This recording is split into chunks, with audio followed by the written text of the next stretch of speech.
شروع اللہ کا نام لے کر جو بڑا مہربان نہایت رحم والا ہے۔ جب آسمان پھٹ جائے گا اور اپنے پروردگار کا فرمان سن لے گا اور یہی اس کے لائق بھی ہے، اور جب زمین ہموار کر دی جائے گی اور جو کچھ اس میں ہے وہ اسے نکال کر باہر ڈال دے گی اور بالکل خالی ہو جائے گی اور اپنے پروردگار کے ارشاد کی تعمیل کرے گی اور اس کو لازم بھی یہی ہے، تو قیامت قائم ہو جائے گی۔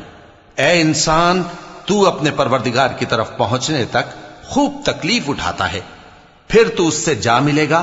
اب جس کا نامہ اعمال اس کے داہنے ہاتھ میں دیا جائے گا اس سے حساب آسان لیا جائے گا اور وہ اپنے گھر والوں میں خوش خوش واپس آئے گا، اور جس کا نامہ اعمال اس کی پیٹھ کے پیچھے سے دیا جائے گا تو وہ موت کو پکارے گا اور دوزخ میں داخل ہوگا۔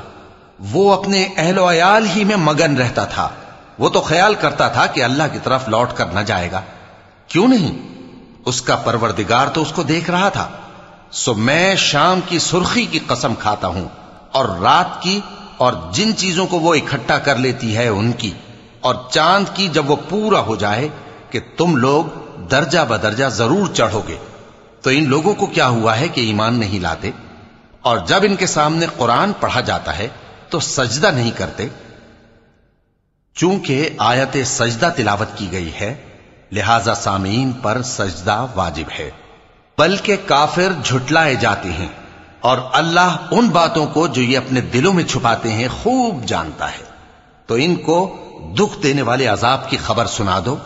ہاں، جو لوگ ایمان لائے اور نیک عمل کرتے رہے ان کے لیے بے انتہا اجر ہے۔